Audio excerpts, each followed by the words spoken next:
Here we go. Welcome to the live broadcast of the E.A.T podcast. I'm your host, Jerry, filling in tonight out of the bullpen for Steve is my good buddy, Russ. Russ, how you doing?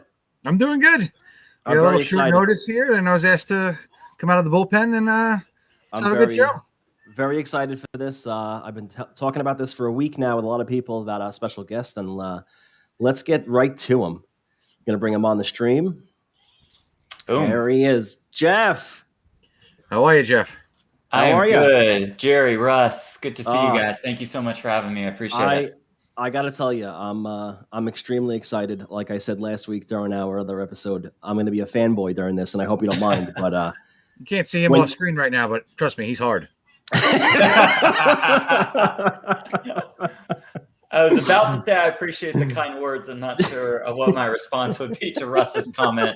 Russ coming in firing. You bring him in out of the bullpen, and he's ready to go. I'm normally the closer, but I had to come and do some extra inning work today. Yeah, that's right. I love it. How are you, Jeff? Welcome to the show. It's great to have you. Thank you. I am doing well. Everything is going well here in Las Vegas. It really feels like, guys, that the city is opening back up. We're still a ways away from getting quote unquote back to normal, but we're certainly on the right track.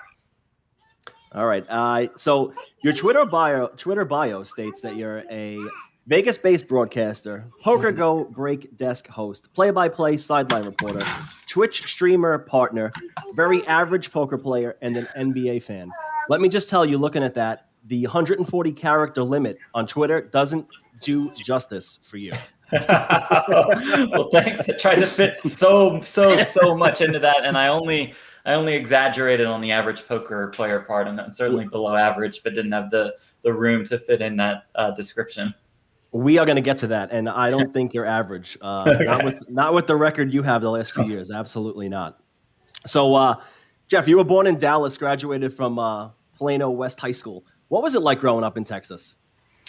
It was great. I mean, it's everything you think about when you think of Texas, just on a less exaggerated scale. People are super laid back, super nice, super friendly. It's not too fake. And it was a great experience growing up in Texas. I fell in love with the Dallas Mavericks. That really ignited my passion for sports and later on for broadcasting. Would you say that you're a Dallas Stars fan? I would say that I'm a Dallas Stars bandwagon fan in the sense, Jerry, that every time the hockey playoffs roll around, then I start to become a Dallas Stars fan because there's really nothing like playoff hockey. So I can really appreciate the Stanley Cup playoffs and appreciate that the Stars are there for me to jump on the bandwagon with. Well, let me add on to that because me and Jerry are big hockey fans. Yeah. Now that you're in Vegas now, have you kind of jumped on the Golden Knights bandwagon, and have you been to a game and that atmosphere is supposed to be amazing? Yeah, and it's great. And it's great, Russ, and it's a great point because going to a Vegas Golden Knights regular season game is something that I would compare to going to a playoff game in plenty of other cities. It is spectacular. The atmosphere, the environment. I'm sure diehard hockey fans like you guys probably questioned what the Vegas fan scene would be like, but it is absolutely unreal. Insane, and seems they created a great product and just pumping out a wonderful environment. Yeah, that's exactly what they did. And I've been fortunate enough to, I'll name drop here, but go to a couple games with Daniel Negreanu and his wife, Amanda, and they have fantastic seats, which certainly does not hurt the viewing experience. So I'll root for Vegas every single night out on the ice, except when they play the Stars. So, Jeff, I saw that on stalking your Instagram, I saw that you have attended SmackDown and you were live tweeting WrestleMania over the weekend. How big of a fan are you? Pretty much, maybe I'll keep mentioning that I'm a bandwagon fan in a bunch of different areas, and WWE certainly fits that mold. I would say, Jared, that every single year I am on board for WrestleMania. I am on board for Royal Rumble, and other than that, I have no guarantees. I think personally it was tough to watch WWE with no crowd, especially for a super casual fan like me. I'm just here for the atmosphere. I'm just here for the entertainment. I'm here for the surprise returns and the big crowd pops. So with no crowd, or with more of a virtual crowd making this weird humming noise the entire time, it's hard for me to get into it strictly because of the actual wrestling. But for the WrestleMania product that was out there, for a couple hours a week, I'm in. Okay. Yeah, it's hard to get into it with no fans there, but Right. and Jerry knows me. I used to watch wrestling as a kid, but and even with my wife here, I happened to check in on a few things last night, and I'm not gonna lie, and not sound misogynistic, but I enjoyed BB Rex's America the Beautiful performance, and I think my wife even gave me a dirty look for enjoying it too much. Sure should have. Rex is an absolute superstar in so many ways, I would say. Oh, absolutely. Hey, so you went to USC, which coming from New York, that's like a big college on the West Coast. We really don't. I don't even know what maybe like going to Harvard or Yale over here on the East Coast. But what was that like? Is it like you pull up and everyone's good looking, everyone's got expensive cars, and Zach Morris and AC Slater, your roommates? I mean, it's fairly close to that. And before I even decided what school I was going to go to, I was deciding between Syracuse and USC. And I went to visit USC first. And to your point, Jerry, this is sunny Southern California. Oh, yeah. The girls are amazing. The location is great. The weather is perfect. I stepped off the plane in Syracuse on my second visit. It was snowing. It's 12 degrees. I'm like, you know what? I think that how do you go from has been made. Syracuse to Upper New York? Yeah, it's going to be can't all. compare. It's going to be all USC for me. So it was great. I think I was fortunate enough to not only attend SC but to fine tune or when you went really to USC, was Reggie broadcast Bush still a skills. legend? Yeah. It was pinnacle Reggie Bush. My first year at SC was Reggie's junior year, his last year at SC before he went pro. So all those crazy highlights that you see, especially from that Fresno State game, that unbelievable national championship game against Texas that had the awful ending. I was fortunate to experience those. And then we fell off the ladder a little bit. I did get to have some one-on-one interviews with Pete Carroll, which I still credit to this day as far as helping me as a broadcaster or sideline reporter is concerned. So the overall experience at USC was terrific, and I genuinely couldn't have asked for anything better.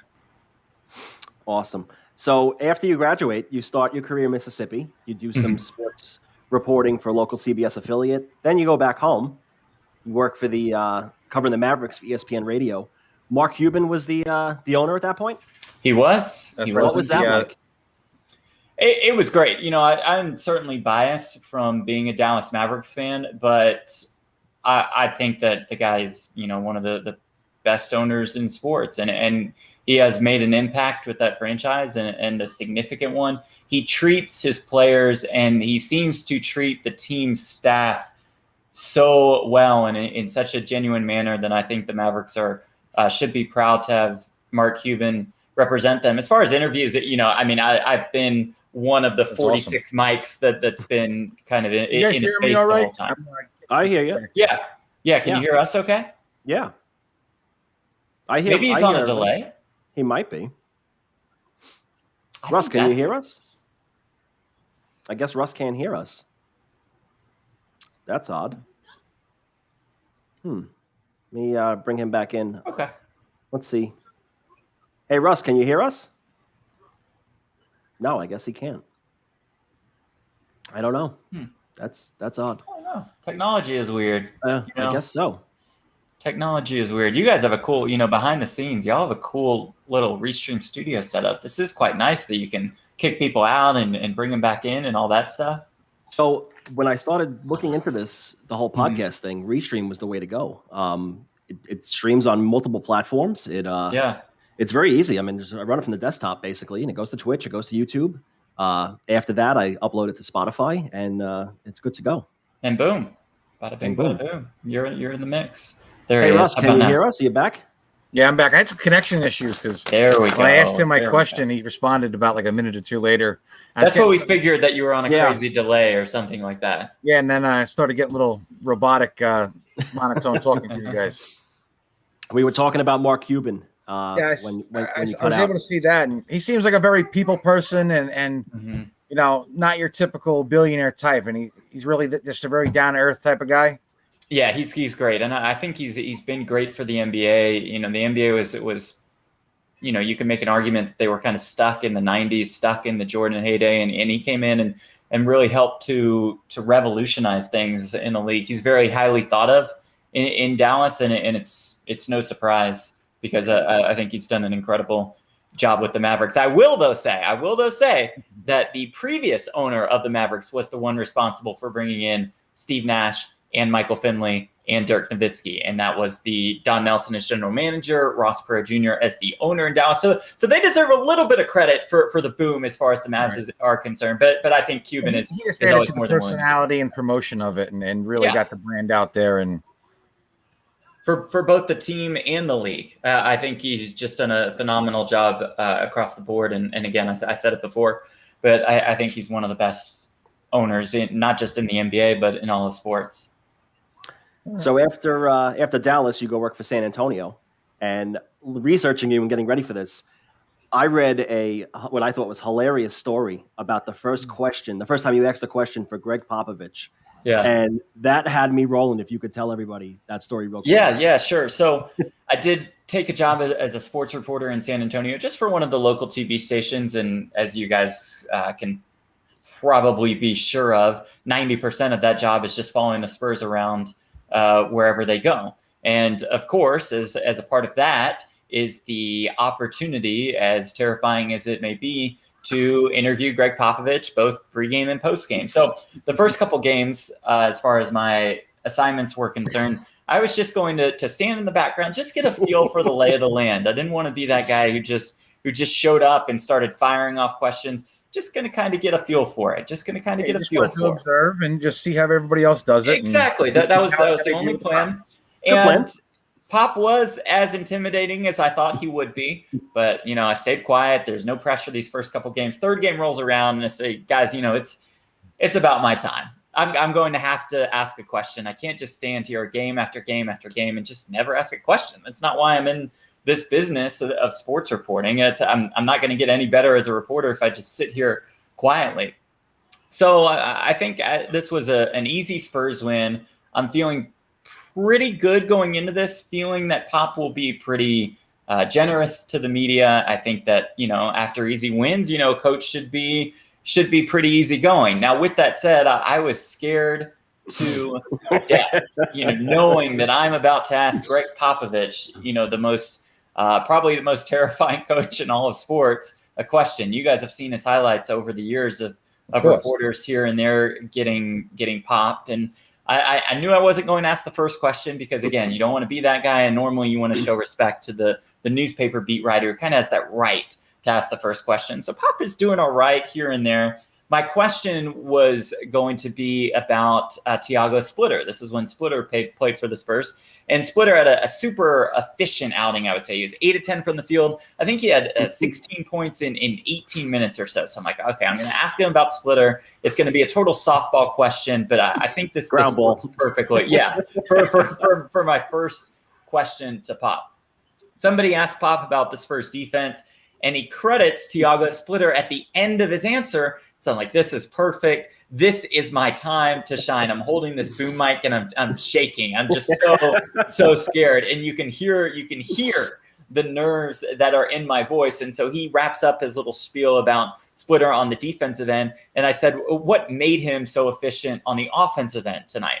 Which I thought was fine. It's a short question. It's to the point. I didn't ramble. Splitter had a great game, and Pop just stared at me for 5 seconds, which 5 seconds doesn't sound like a long time, but when you're in a room with 30 people and it's Greg Popovich just staring at you for that entire time, it felt like an hour or two. So he stares and he stares and he stares and finally kind of gives me like I don't know how to answer that. And he just turns around and walks away. And that was it. And the press conference was ended on my accord. And that is my initiation to Greg Popovich. And then over the years, he would pop me here and there, but it made you feel that much better when you got a good answer from him.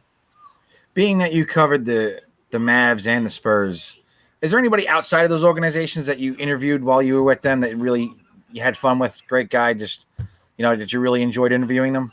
Yeah, that's a great question, and I think a couple of coaches in the NBA would stand out to me. I think Frank Vogel, who is currently head coach of the Lakers, he was the head coach of the Orlando Magic when I was there, and just the way that he greeted reporters before the cameras were on, before the microphones were on. I had always thought that was really impressive to me. That he took that mutual respect and respect, and just was a pleasure to work with. Yeah, that he took the time to cultivate these relationships, and then from a player standpoint, I think Dirk is the go-to. And I know you asked outside of Mavs and Spurs, but just a guy that could give the media that kind of respect on a day in, day out basis. He received some great questions. He received some terrible questions. And he always made it a point to, I think, deliver the best answer possible. Same can be said for Manu Ginobili, who I think is maybe the best, maybe one of the best of all time as far as dealing with the media is concerned. And I think he really made it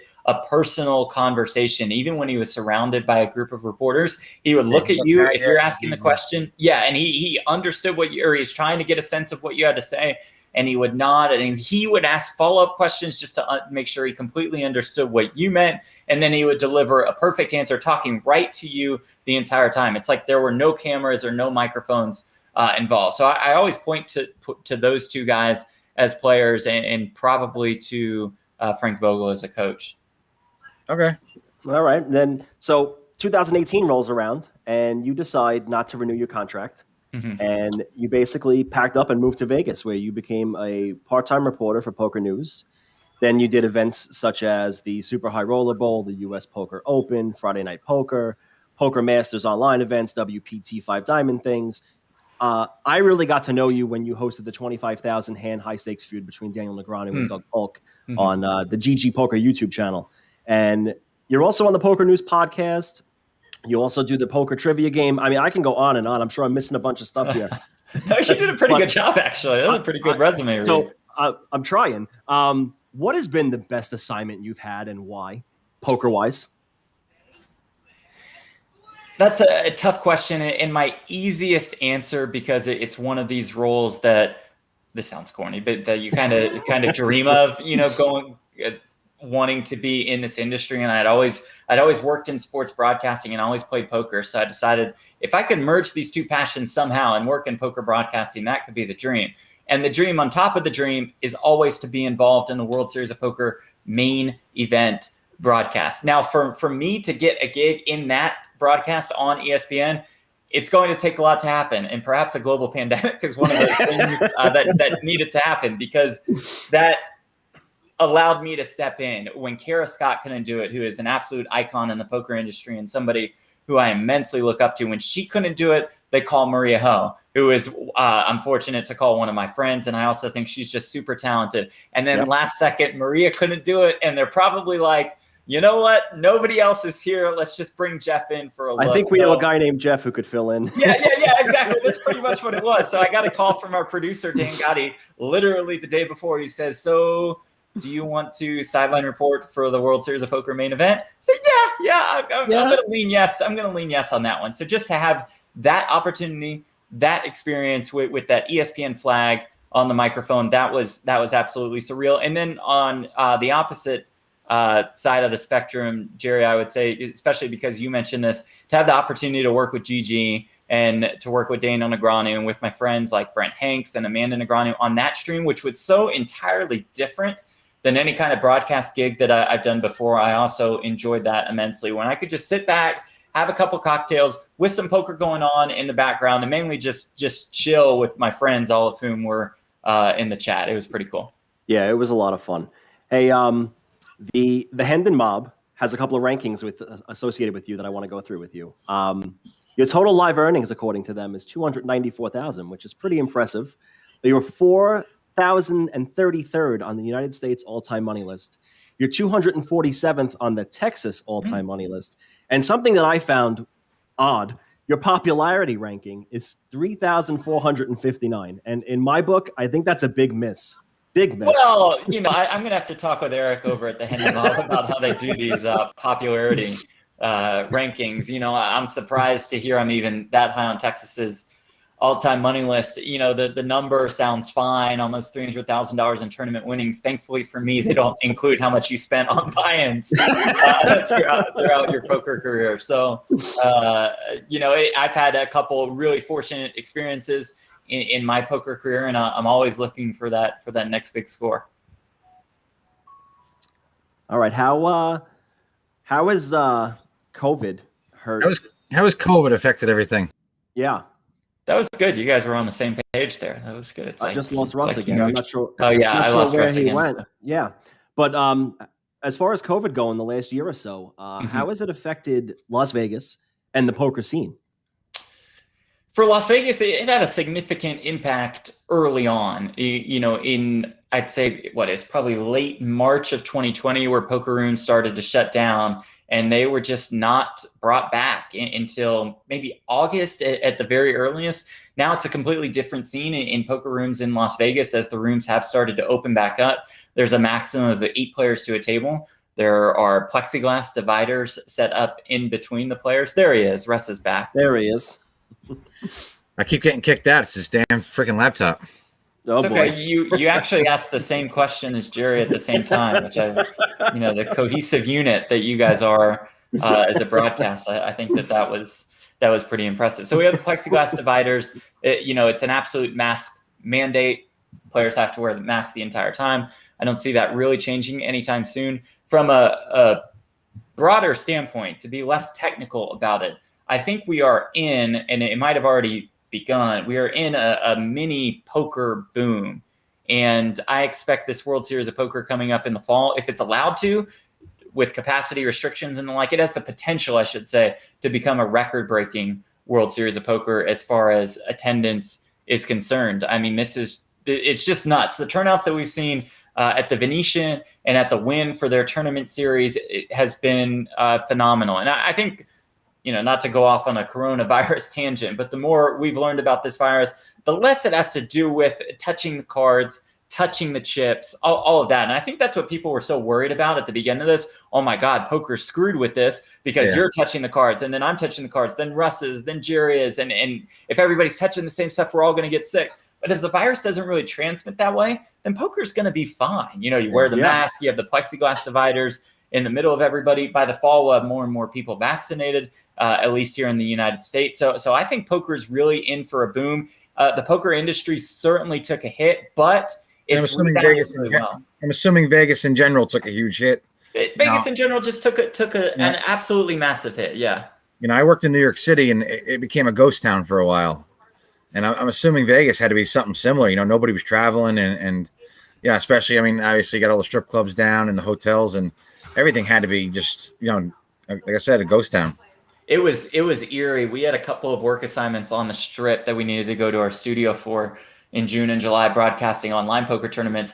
And to be on the Las Vegas Strip when there's nobody on the Las Vegas Strip except for a couple security guards, it's like one of those apocalyptic movies that you see. It was very, very bizarre. But live tournaments are going to see a boost, and then online poker saw a massive boost over 2020, and that's going to help these state governments when they see that online poker can make their states money in a time that they need money. I think this will be great in the long haul for the future of online poker.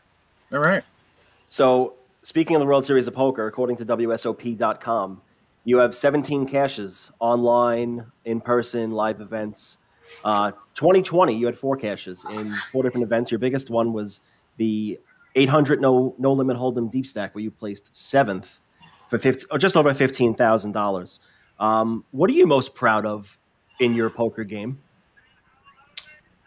That's a great question, and it probably is that final table that you just referenced, because over this last year, this is the year that I put the most work into my game. I've always been a poker fan and I've always loved to play, but as far as like actual studying is concerned, as far as really grinding to try to make yourself a better poker player, 2020 was the biggest year for me by a mile. So to have a score like that, to make the final table in what is called a World Series of Poker bracelet event. Now it's not the same as the real thing, but it's got that label on it. Yeah, it's still there, and it's got a bracelet up top, and it's got $100,000 up top, and you're still playing with some of the best players in the game. I was certainly proud of that accomplishment for sure. And to make it an even more memorable experience, I was able to broadcast it on Twitch. So to have all these viewers with me, some of whom I knew personally, but so many of whom I did not, and for them to create this virtual rail of sorts where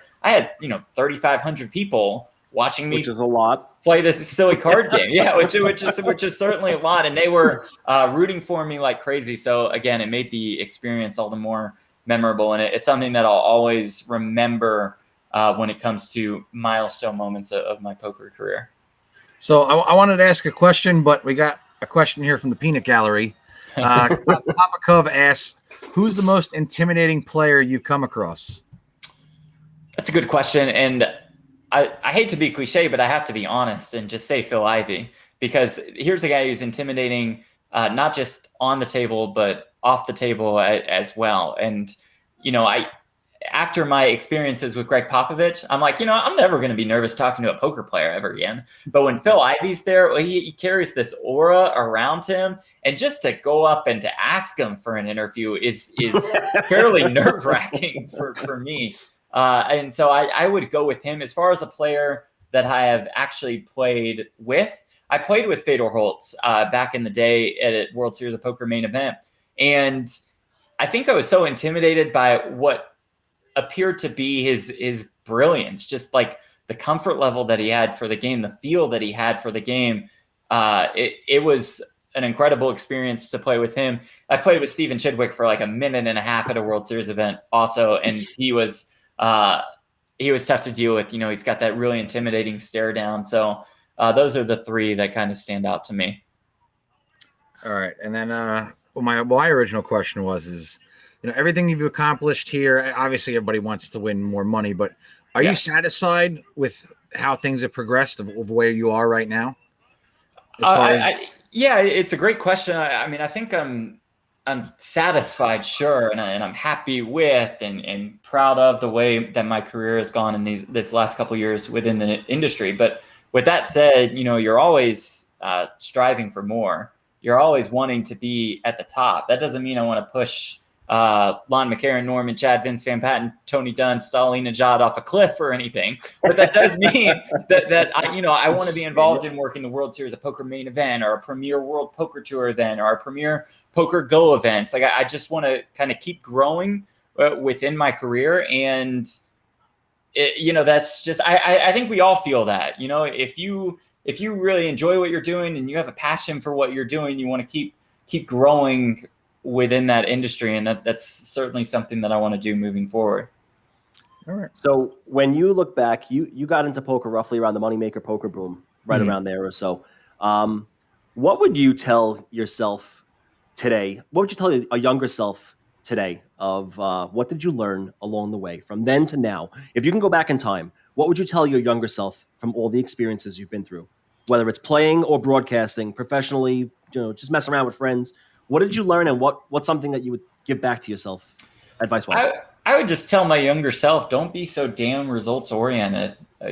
Just because you lose a poker tournament does not mean you're the worst poker player on the planet. I was ready to quit after my first 3 home games with friends, simply because I lost. Like, I love the game, but I lost. So it's just like I automatically had to be the worst player ever. And so be results-oriented in that sense, but also in the sense of if you win a tournament, you are not on top of the poker world. I won some daily deep stack in Vegas. I think this was back in 2014 or so, and I followed that up by cashing in the World Series of Poker main event. So I just thought I was the shit. You're on cloud 9 at that point. Yeah, because I have 2 like decent results. I just think that I'm the man because of that. And so it's like they say in the NBA. A lot of coaches say this, that you should never get too high after a win or too low after a loss. And so to stay the course and to stay consistent and just be more about process than results, that's what I certainly would have told my younger self in both work and in poker. Okay. And I mean, to me, you have a dream job in my world. I mean, I went to college for journalism. I do nothing of the sort. I do nothing of the sort. I went to local community college, and then I went to state school in New York. But I don't do anything with that. If you weren't doing what you're doing, what would you be doing? Like, you never got into journalism, you never played poker. Like, what do you think you'd be doing right now? Yeah, what would you be doing right now? I always wanted to, as a kid, work for a basketball team. Like the dream job for me as a kid was not necessarily sports broadcaster, but it was NBA general manager. So, I could be wheeling and dealing with the trades. And And again, absolute dream job. In that capacity. Though. Maybe slightly difficult to get, but certainly a good job. So I think you'd be working for a basketball team, and especially with the way the front offices have evolved over the last 10 years to work as part of their analytics department or scouting department. I think it'd be something like that. Okay. Is there anything you want to tell listeners that people may not know about you? You know, any hobbies you have? You know, anything secrets? like I mean, some good gossip that we don't know about. I mean, I'm not sure the listeners want to know this about me, but I mean, you mentioned WWE, and someone would be like, "Oh, you think are you a little embarrassed to be a WWE fan?" I'd be like, "Absolutely not." But I am also a fan of the hit television shows American Idol and The Bachelor. And again, I'm sure your listeners, your viewers, don't care at all about that, but that's something that most people are surprised by when I tell them that. And just every week, fellas, I'm locked into Idol, or I'm locked into The Bachelor, the drama that comes across in The Bachelor, or the pure entertainment and the fantastic music that comes across in Idol. And I'm just in on those kinds of shows. And other than that, I can hear you on the Idol. Okay. I got an 8-year-old daughter, and she loves it. It's either it's a great family program, right? Idol, so. Yeah, there we go. All right, well, Russ has my back at least on Idol, and that's good to hear. So, watch TV, play some poker, hang out with some friends, do some poker broadcasting. That's pretty much it. Pretty simple for me. So, you've been to a lot of exotic places, desirable places with everything with work. Where have you been that's been the best, and where have you not been yet that you want to go to? I'll answer the last question first, because that's absolutely Australia. And we had the opportunity to broadcast the Australian Poker Open, but it's one of those things where we're doing the call remotely from our Poker Central studios in Las Vegas. A couple lucky people get to go to Australia and set it all up, and we just do the broadcasting from Vegas. But to have the opportunity to play in or to cover the Aussie Millions or the Australian Poker Open on a much lower buy-in level than it's currently formatted at, I think that would be the absolute dream as far as a poker trip is concerned. And then as far as work assignments where I have been lucky enough to go to, two stand out to me. Number one is Barcelona. That was my first assignment for Sarah Herring at Poker News, just as a reporter for their Party Poker Million series. It was gorgeous. The casino was right on the beach, was right on the water. It was a fantastic week-long experience. And then I also was able to cover the Poker Stars Players Championship at the Bahamas. And if you can, quote unquote, work at the Bahamas, if you can find work at Atlantis, the Bahamas, it's a fairly easy gig. And to get paid for that, yeah. I think I can speak for Jerry that we agree on the Barcelona and Bahamas, but Australia looks beautiful. Yeah. Everything I see of Australia that either pops on my phone or the TV is some kind of poisonous snake. Yeah. Spiders. Good point. Listen, you want me to fight a kangaroo? I'm down. Yeah. Screw the snakes. Screw the spiders. I'm out.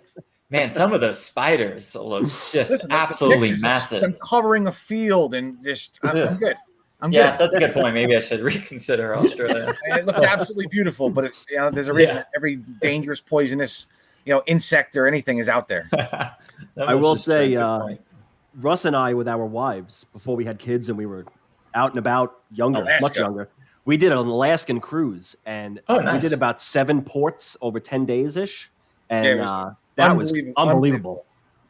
If you haven't been there, that's definitely a place to go. Yeah, we went in early June, so it was still like 50, 60 degrees, hoodie weather, perfect, and just glaciers. We took a helicopter ride onto a glacier, and definitely an experience. The sights were amazing. Well, along those lines, what I also want to do is a poker cruise. And I know that Card Player has some poker cruises. There are some other poker companies out there that are doing it as well. So you jump on your standard cruise, whether it's an Alaskan cruise, Caribbean cruise, European cruise, whatever. And it's 10 days, but the days that you are at sea, you just play a poker tournament. And so that sounds like the dream, to be on a cruise. Surprised that's not actually a more popular thing. It sounds pretty logical.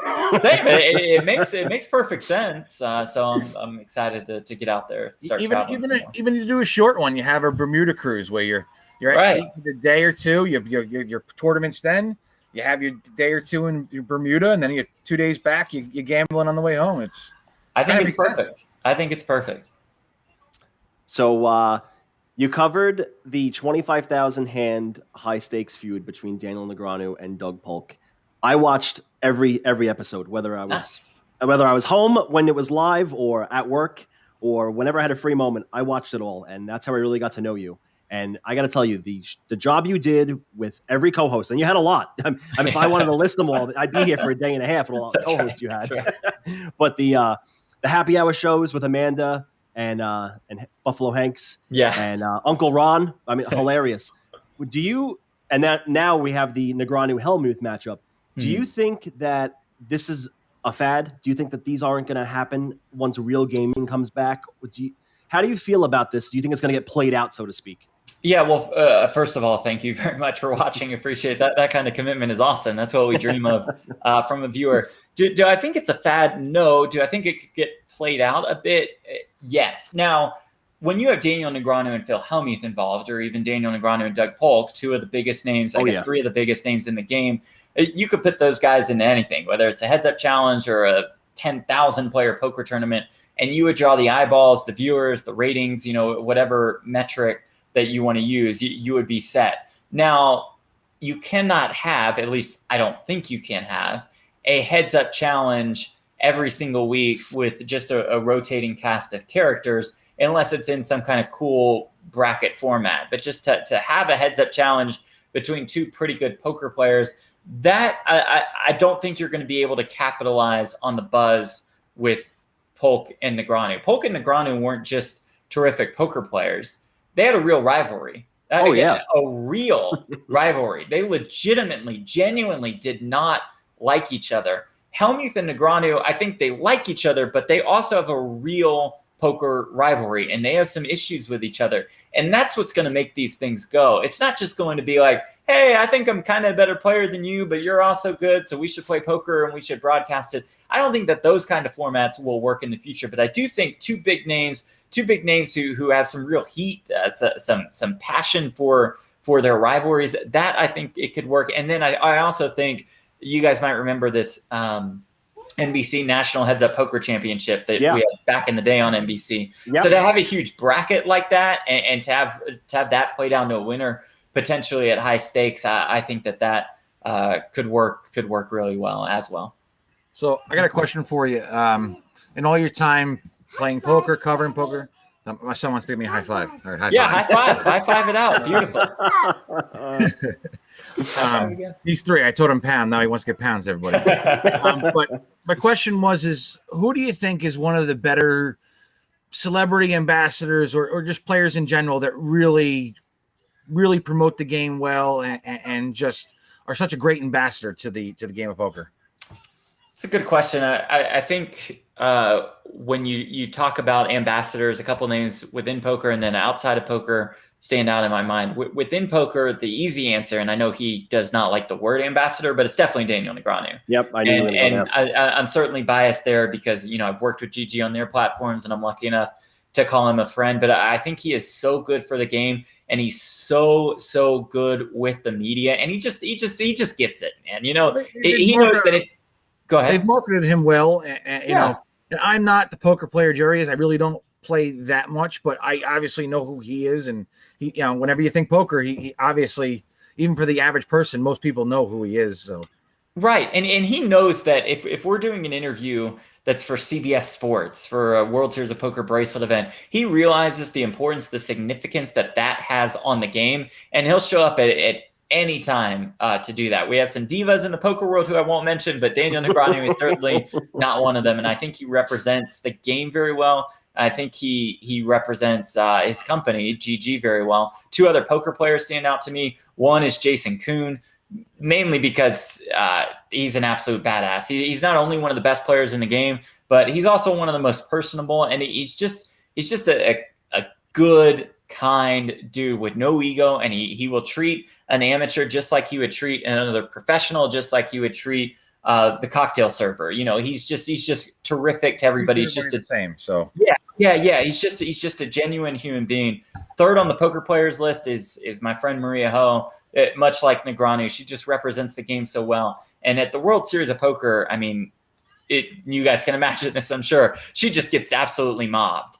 By, all these fans, and she takes so much time out of her day to take every single picture, to sign every single autograph, to talk with every single fan. And I think that the poker world can learn a lot from both her and Kristen Bicknell, who's also coming along who is an absolute poker superstar. I say just coming along in the terms of a pure ambassador to the game over these last couple of years. And then I think outside of poker, you have a couple celebrities that stand out. One is Kevin Hart, mainly because he loves the game and just loves to have fun playing poker. Yep. And so he's got to deal with party poker right now. And I think that that's great for poker as we move forward. And I think who's going to be another great ambassador for poker is Paul Pierce. And we've seen him pop up here and there at ESPN and the World Series main event. Well, we've seen him also get out at ESPN. Yeah. You can clearly tell he loves playing poker. He loves the game, especially the private games. But when he's on that major platform, I think he's great also, and I think that'll really help poker move forward. Not gonna lie, I wish my wife would have given me a hall pass to go spend last week with him. I think you would have had a good time. Another question from the peanut gallery here. Jeff, would you join a tournament with cryptocurrency as the prize? And do you possibly see future tournaments with possible payouts like Bitcoin, for example? That's a great question. That's a tough thing there. You're not guaranteed. You get a coin. What's to say you win a tournament? Next thing you know, it crashes the week. The price fluctuates. Sure. Now, online poker companies have already offered. They've already started to offer, I should say, the option to deposit and withdraw via crypto. Via Bitcoin. And I think and I think that is a really efficient process for them. As far as payouts with Bitcoin, I think it's going to take a long while for like United States casinos to adapt that measure. But as far as online poker sites are concerned, I think that forever they'll list the payouts in dollars. But if you want to immediately withdraw that into crypto, then I think you'd be totally fine to do that. And I would be totally fine playing a tournament on these sites with the options to withdraw and deposit via crypto. Hey, Jeff, who would you say left the game too soon that isn't playing anymore that you wish was still playing? As far as covering them or as a person in the game? His name is probably fresh on my mind because he just officially left Party Poker. But I think that Sam Trickett was really good for the game. He finished second to Antonio Esfandiari in the World Series, the big first World Series $1 million buy-in event. And I just thought he was just entertaining. I think he was captivating because he wasn't just like any other poker player. He tried to be different within his play. And then I also think he had a terrific poker personality. So he's the name that stands out to me. And again, he just officially left Party Poker, but he's only been there, once every couple months within the poker world. And I think he'll be back within the years. But for him to take like a real standout role, that's who I really miss in poker off the top of my head. And all time, who would be on your Mount Rushmore of poker? Ooh, Mount Rushmore. This is a good question. Yeah, this has been a hot topic. Four names, Mount Rushmore. And with the way things have been going lately, it's a heck of a debate that I see online and through group chats and stuff I'm involved in. That's true. I mean, and I'm curious to get your thoughts after, but for me, I would absolutely have Doyle Brunson on there. There's something to be said about longevity along with success in both tournaments and cash games. I think that's huge.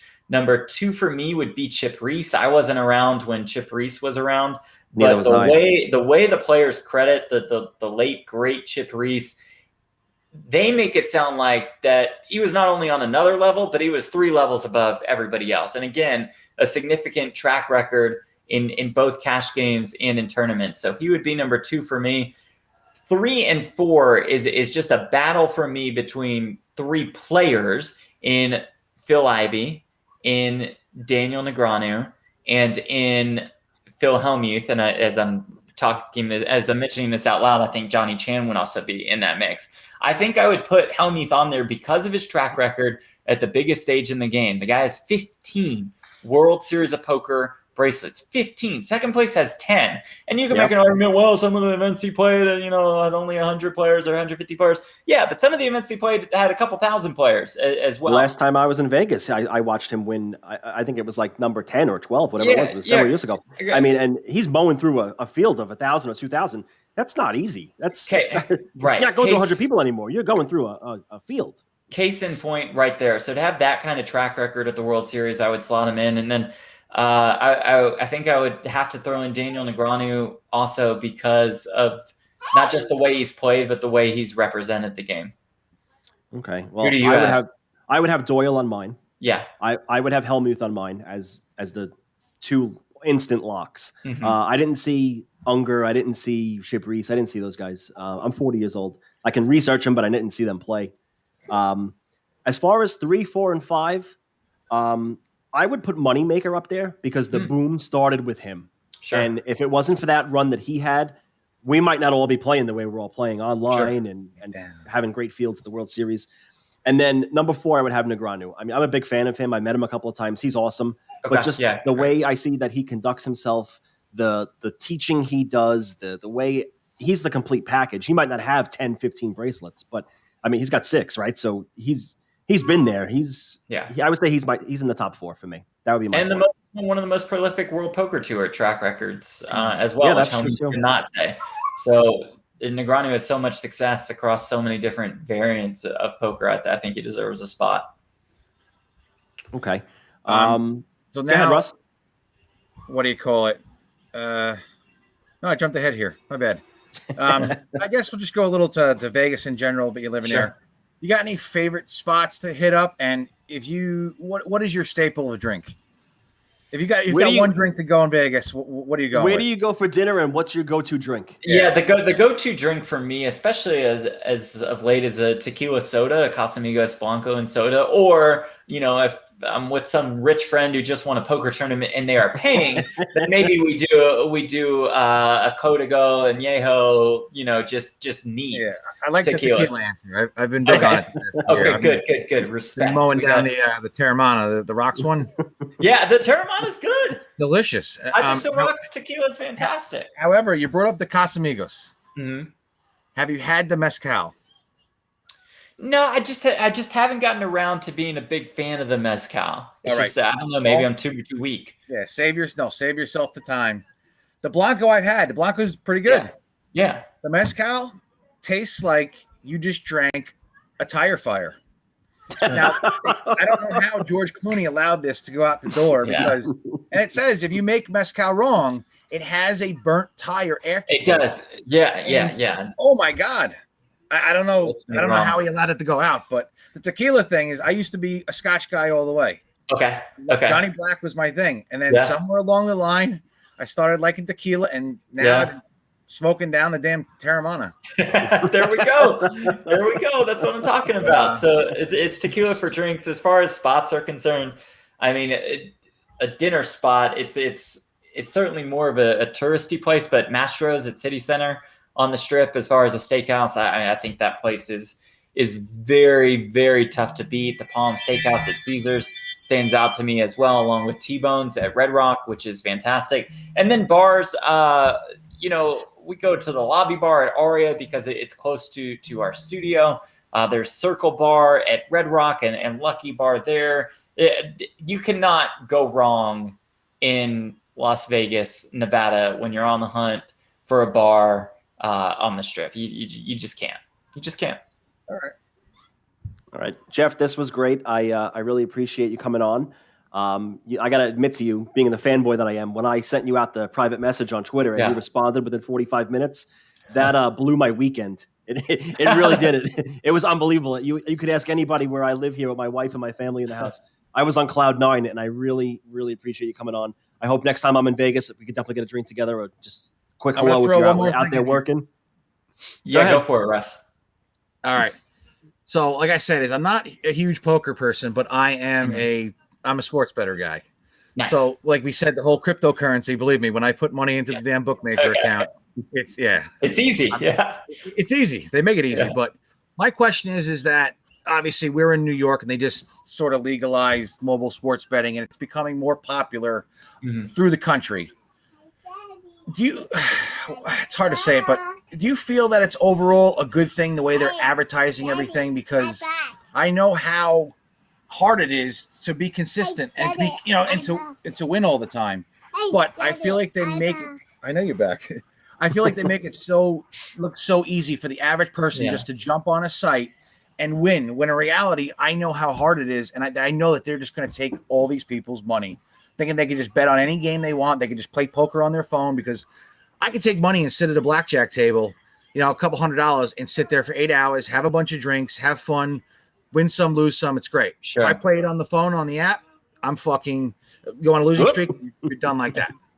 And yeah. I don't like the way they're marketing everything. And just what are your thoughts on it? The way everything's going with the mobile sports gambling? It's a great point, and I think that they had to crack down on some of those advertisements. You might remember, I think it was DraftKings, and maybe it was FanDuel also. They would run an ad that was something like, "Hey, Joe Smith deposited $5, and he just won $26,400." Yeah. And so they kind of outlawed that form of advertising. And listen, I am of the belief that if the more regulated that sports betting becomes, the safer it actually becomes. Because again, the process behind a sports betting bill, for example, in New York and adopting mobile sports betting, there's so much within that fine print that will really help with problem gambling. And if it was not regulated and legalized and you wanted to gamble, you could still gamble and just in this kind of more dangerous environment. So I think that we're only going to see growth for sports betting.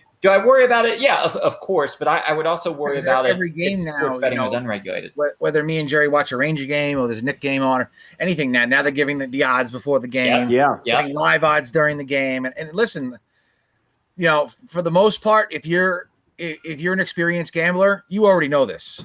Sure. So they're reaching out to the newbies that are going, you know what? Hey, let me throw, and to me, it's just, I don't like the way they market it. And I mean, I guess on one side, they're there to make money, and it's you're conscious of what you're doing listen, hey, I'm putting money into account. It's called betting gambling for a reason. So, but that's fair. And the more money that these sports betting companies make, the more money that the states are going to make also. And you put that money in the government and hopefully that will help out in the state of New York. But I don't know. Well, we're trusting that the government's going to put that money. Well, right. That's a whole other podcast. It's a whole other That's another E.A.T podcast. Yeah. That's no next politics. Week. Do we trust the government? No, we don't. No politics. Hey, Jeff, thanks a lot. This was great. I really appreciate you coming on. Hopefully, when the World Series gets going, if it is going to be in person, you can come back on September-ish. Sure. If you're open for it. I know you're going to have a busy schedule covering it for all the shows and everything you do, but if you can come back on, that'd be great. Is there anything you want to plug? I mean, you guys, if you want, you can come follow me on Twitch, on Twitter, at Jeff Platt. Just keep it simple. I'm off to, if there are any poker players out there, I'm off to Houston in a couple days for a couple weeks for the Lone Star Poker Series. Their main event is the last week of April. It's a $1,300 buy-in. It's a $1 million guaranteed prize pool. I believe we'll be showcasing that on PokerGo's YouTube channel. So stay tuned for that. And most of all, I just want to thank you guys for reaching out, for inviting me on the show, for your viewership. We're passionate about what we do, but without you guys to share that passion in return, we don't have everything that we have. So thank you. And I look forward to meeting Jerry, you when you come out to Vegas. Oh, I'll be out there. I'll look you up. Absolutely. Jeff, thanks a good. lot. We'll I really appreciate it. Thank you very much, Jeff. Okay, you got it. See you guys. See you soon, Jeff. Thanks a lot. Have a good night. There we go, Russ. That was right. that was fun. I got to tell you, watching. I got to tell you, you have no idea what's been going on behind this camera. This kid's been jumping off the couches like he thought he was in WrestleMania, and he was goddamn Macho Man Randy Savage, and he blew 3 lines and drank a Red Bull. He's fucking waving over here and jumping off the top of the couch, and half of me's worried that he's going to fall, and I'm going to have to be like, I can only imagine what's going on. Audio difficulty, children everywhere. It's I'm surprised great. you don't hear the Nickelodeon playing in the background. No, I'm in my own little bubble here. You got to see the setup I got. I'm in like a hallway, basically next to a closet. It's pretty funny. But let's get into some hockey talk with the NHL trade deadline that just happened today. I was waiting for the Rangers to make a big move. We discuss hockey almost every day, but for all the listeners and viewers, I'm a big Ranger fan, and I was waiting for them to make a move. Brendan Smith probably to go, or Tony DeAngelo, somebody. But what do you think was the biggest move of the day?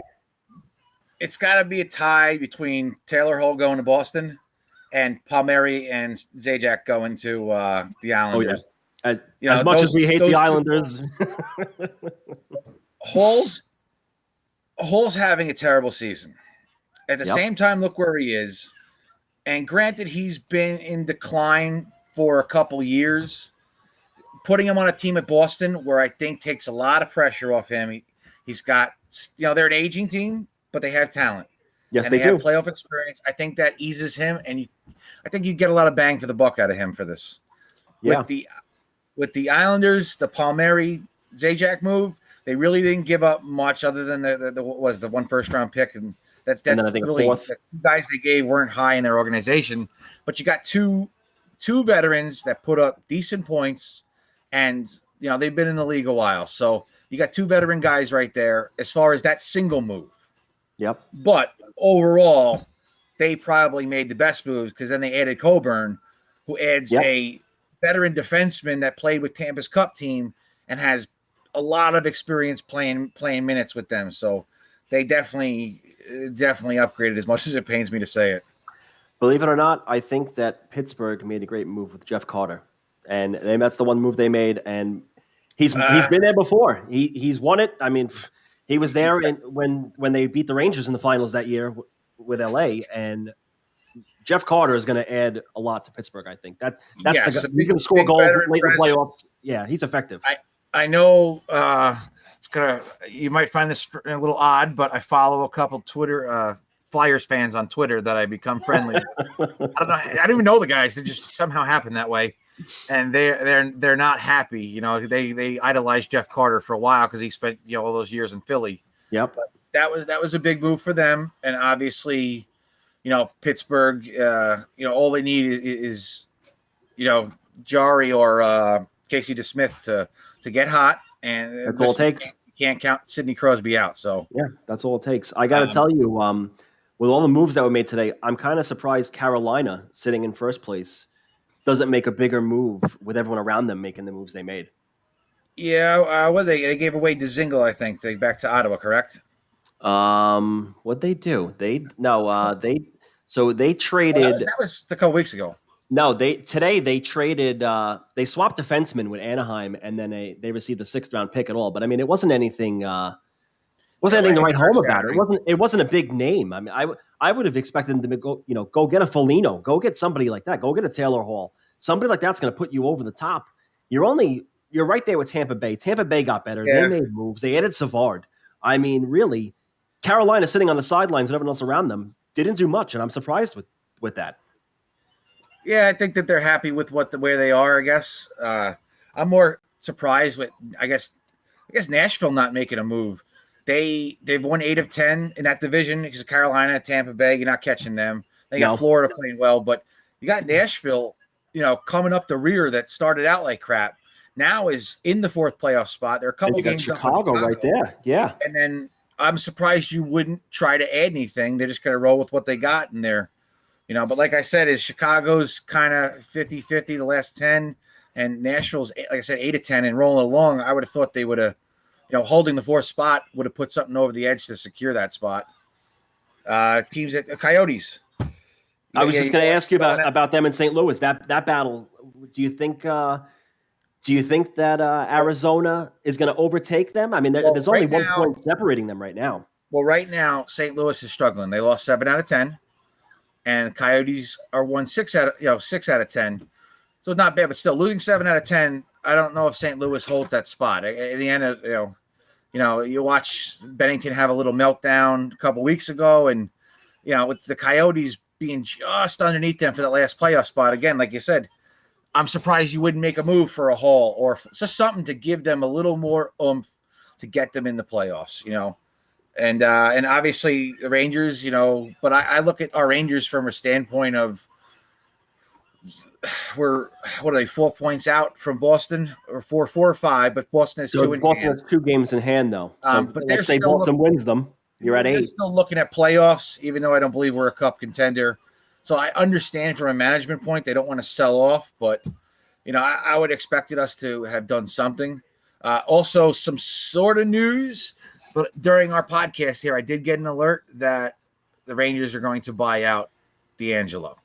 Oh, is that confirmed? No, it came through on the Score. So it came through on a reputable site. Okay. That they're planning to. So, that's just hearsay at the moment. But I guess they got no takers for him and nobody wanted him. And it's either buy him out or he sits there as dead cap. I'm surprised they don't hold on to him until the expansion draft and have him as one of the guys they let Seattle try and take. I thought that might not be a bad idea unless I'm missing something. You know, unless I'm missing something, that would have been my thought too. But who knows? Let's see what we got here.